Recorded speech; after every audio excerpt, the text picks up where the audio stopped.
কেবলই 1-1.5 মাস হলো অবাধ নিরপেক্ষ নির্বাচনের কথা বলে আন্দোলন করা, সংগ্রাম করা, জীবন দেওয়া ফ্যাসিবাদ বিরোধী আন্দোলনের রাজনৈতিক দলগুলোর একটি বড় দল এখন ক্ষমতায়।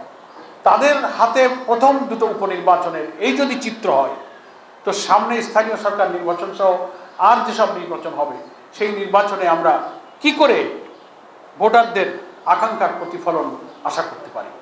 এজন্য আমরা এক্ষুনি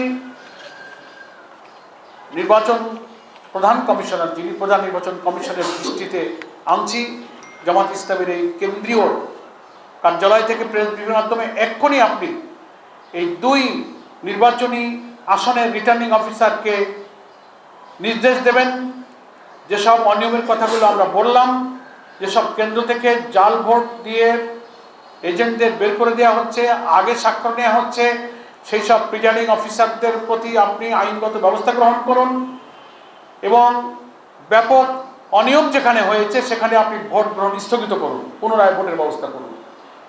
তা না হলে জনগণ এরকম জোরপূর্বক একতরফা নির্বাচনের ফলাফল তো মেনে নেবে না। এটা আমি প্রধান নির্বাচন কমিশনারের কাছে আমাদের পক্ষ থেকে আবেদন জানাচ্ছি। যেসব কেন্দ্রে জাল ভোট এবং এজেন্ট বের করে দেওয়া হয়েছে 10-12টি কেন্দ্রের নাম এবং তালিকা আমাদের হাতে আছে। আপনারা প্রেস ব্রিফিং শেষে এর ফটোকপি আপনারা নিয়ে নিতে পারবেন। আমি খুব সংক্ষেপে, অনেকগুলো কেন্দ্র, 2টা আসনে মিলে প্রায় 300 ভোট কেন্দ্র হবে। তো ঘটনা ঘটবার জন্য এখনও ভোট চলাকালীন 4:30 পর্যন্ত ভোট চললে অনেক সময় এখনও বাকি আছে। আমরা 11:30-12টা পর্যন্ত যে তথ্য সংগ্রহ করছি, তথ্য আমাদের কাছে আসছে। আর আপনারা সবাই গণমাধ্যমের সাথে যুক্ত, আপনারা সোশ্যাল মিডিয়াতে নজর রাখলে দেখতে পাবেন এই 2টা আসনে কি হচ্ছে। সেই জন্য আমি আপনাদের মাধ্যমে এই গুরুতর অনিয়ম হওয়া কেন্দ্রগুলোর ভোট স্থগিত করতে দাবি জানাচ্ছি। যারা রিটার্নিং অফিসারের দায়িত্ব পালন করেছেন তাদের প্রতি আইনগত ব্যবস্থা নেওয়ার জন্য রিটার্নিং অফিসারের মাধ্যমে প্রধান নির্বাচন কমিশনের হস্তক্ষেপ কামনা করছি।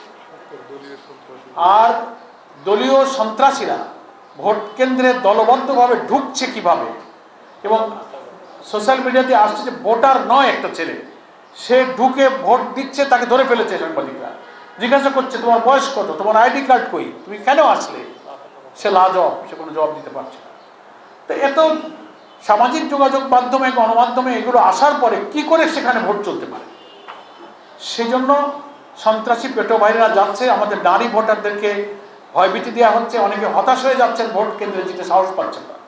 এই দুপুরবেলা আমি আমার প্রিয় সাংবাদিক বন্ধুদের মাধ্যমে প্রধান নির্বাচন কমিশনের আশু হস্তক্ষেপ কামনা করছি এবং বগুড়া এবং শেরপুরের এই 2টি নির্বাচনী এলাকায় যারা কর্মরত রিটার্নিং অফিসার আছেন, প্রিজাইডিং অফিসার আছেন, তাদের দৃষ্টিতে